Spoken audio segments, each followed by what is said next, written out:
Hey there, Aubrey. What's shaking? Not much. How are you, Lindsay?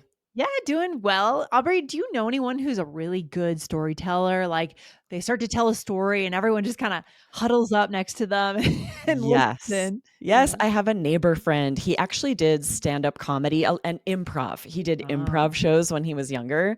He's a yeah. banker now, which is funny, but he is very funny and he has such good, I think a lot of it comes from the comic timing of that stand-up Yes. comedy, but he is really good at building up a story so you're just can't wait to Yeah. find out what happened, right? He's adding this Oh, interesting dramatic effect and building suspense oh, I even if love it's a that. story that's sort of just about like what happened yesterday, not a very big deal, right?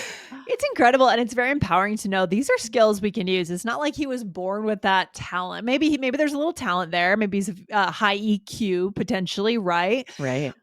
But these are skills we can learn at the same time about delivery. It's delivery, right? Yes, absolutely. It's a lot about delivery. And it's really interesting how the skills that make you a good storyteller also transfer to what make you a good conversationalist, to what Mhm. makes it easy to understand everything you're saying in English, right? Yeah, a good conversationalist, a good presenter, someone that Yes. people listen to at work, right? A career, a successful career. There's a lot here, Aubrey. Exactly, Where right? did The we yeah, speed. Yeah, we want to talk about the speed. speed that we use and also the intonation, the pauses, right?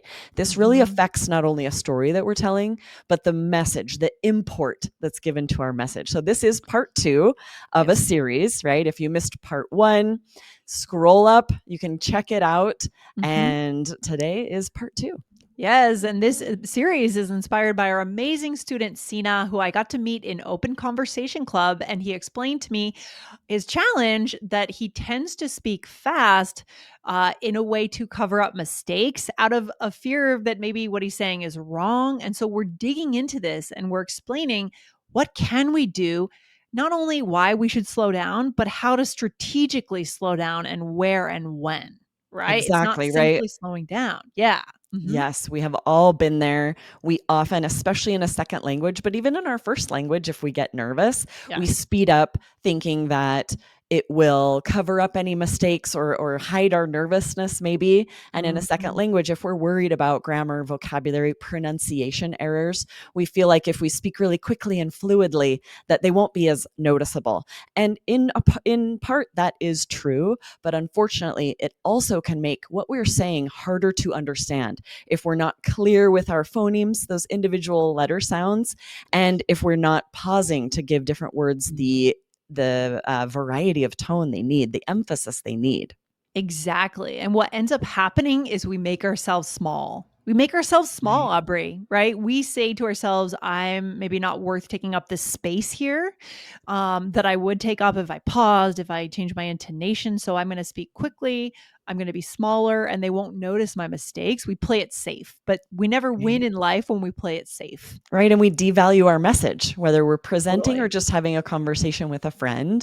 We're devaluing ourselves and giving the impression that what we're saying isn't important and they don't really need to pay attention. Even if the content is awesome. Yeah, often that is the Right. case. Usually this happens when, in life, right? When the content is great, but someone doesn't feel that they can deliver it well versus people that talk all the time but talk too much and they're not actually saying anything, right? Absolutely. Yeah. So in part Yeah. one, we talked about the need to pause for punctuation in a sentence. Mhm. You, if you are listening to this podcast, you are using compound, complex sentences that have multiple clauses, Yes. introductory phrases, relative clauses, and you have to pause when there would be punctuation in order to build dramatic effect, in order to make your meaning clear.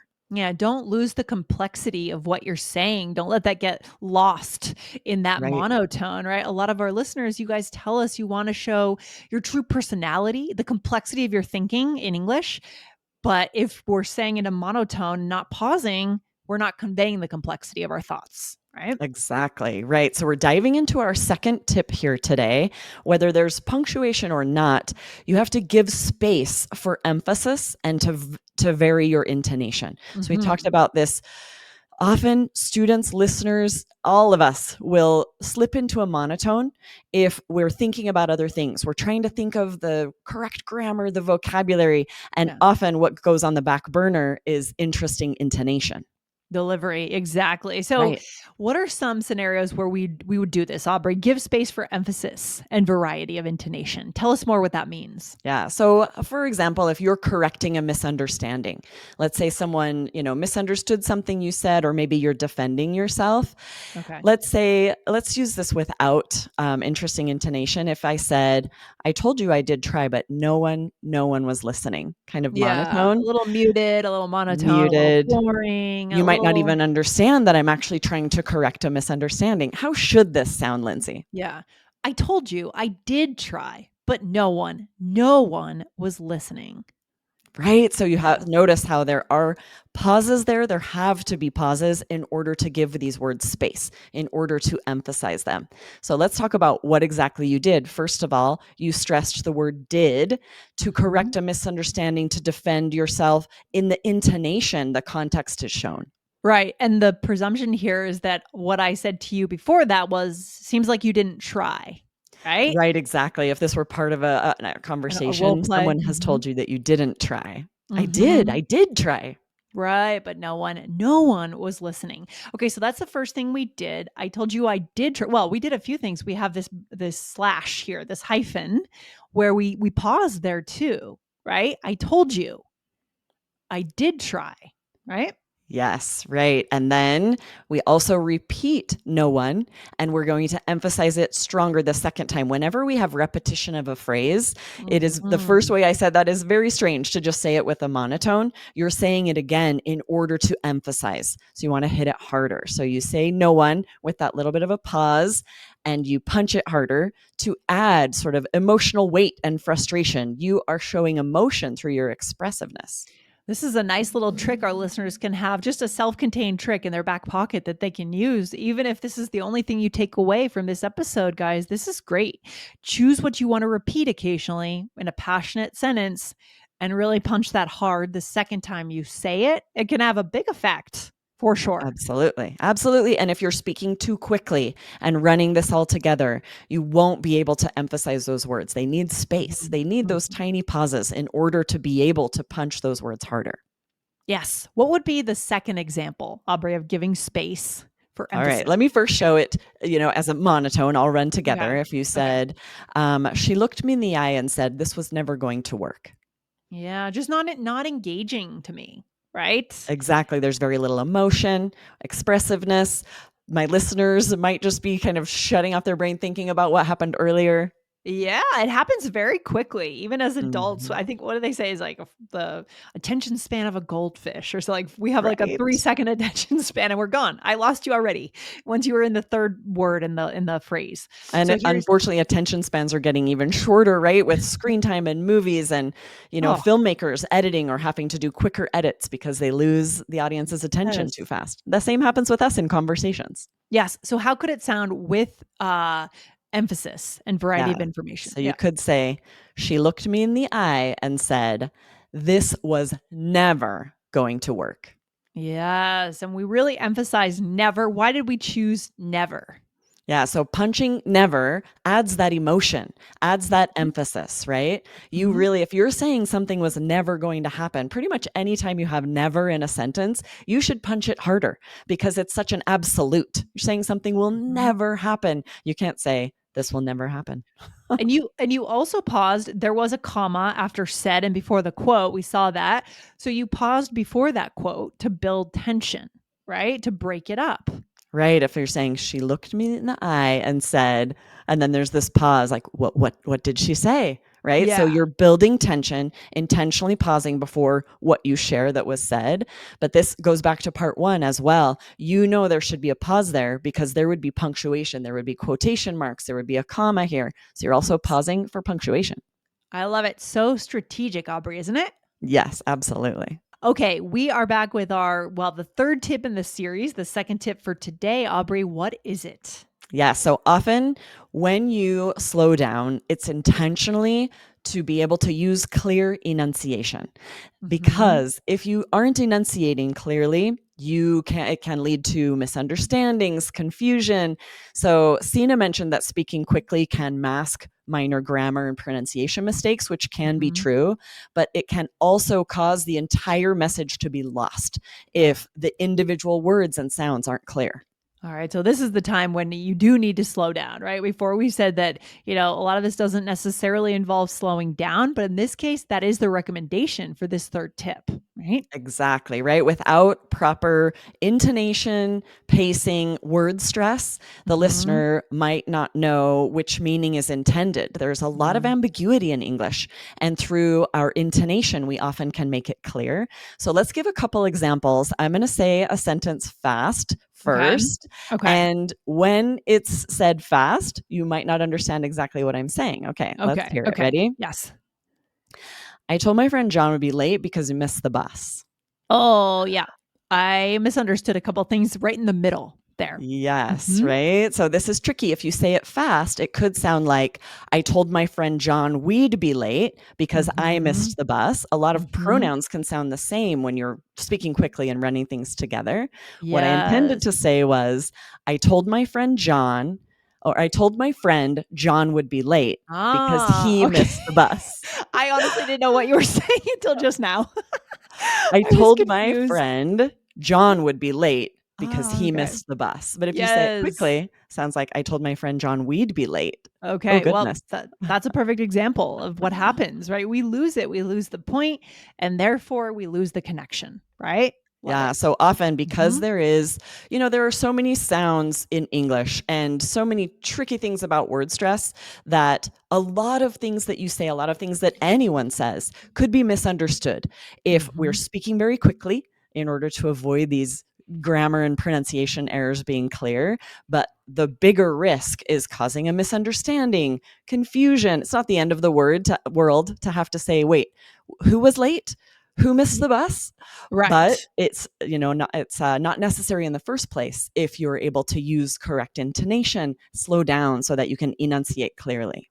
Yeah, you don't wanna have to waste your time on those questions when you can get to more interesting content in your conversation with someone, right? Yes. And then there's Yes. also all of the ambiguity of words in English that have the same or lots of meanings for the same word. Oh, So for example, yes. Lindsay, what if I say, I saw her duck? What does that mean? It could mean 2 things, right? Right. Are you saying, "I have a duck," like a duck that goes "quack, quack," and you saw my duck over there waddling across the yard? Or are you saying you saw me or her, someone, duck down, physically Yeah, which means to like lower? lower to avoid Mhm. something above them, right? We Yeah. have the noun, a duck, like you were saying, that quacks, and Mhm. also the verb, which means to lower yourself, to duck. Yeah. And so words like this that have multiple meanings can easily lead to misunderstandings if there's no intonation in the sentence. So Right. let's say it is a duck waddling across the Okay. yard. You'd Okay. want to say, I saw her duck. Because if you're talking about someone ducking, it's not Yeah. exciting, right? You want this intonation to punch duck harder.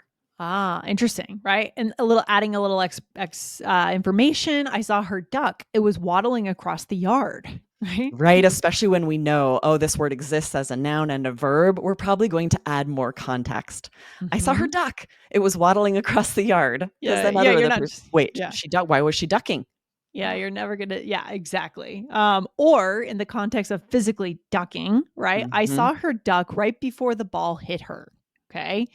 Right, and the Mm. intonation would be different, right? I saw her duck. That goes down there because we don't have this, like, excitement. It's rare, Mhm. and then also adding more context. "Oh, I saw her duck right before the ball hit her." We know we're not Yeah. talking about the animal, a duck.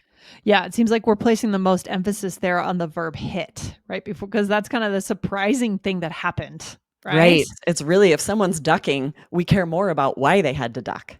Right. Good point. Wow, there's a lot here, Aubrey. This has been a very solid series. I'm so excited that, we got this question from Sina. Such a good question and a concept that we don't think about, right? We think about maybe people speaking too slowly, but we don't think often about speaking too fast, right? Absolutely. Right. Yeah. And it's interesting. We talk about this quite a bit over on the IELTS Energy podcast. If you're Mhm. studying for IELTS, you've likely heard this. You have to slow down to Yeah. enunciate words to make sure that, word stress is correct, phonemes are correct, and your intonation is interesting.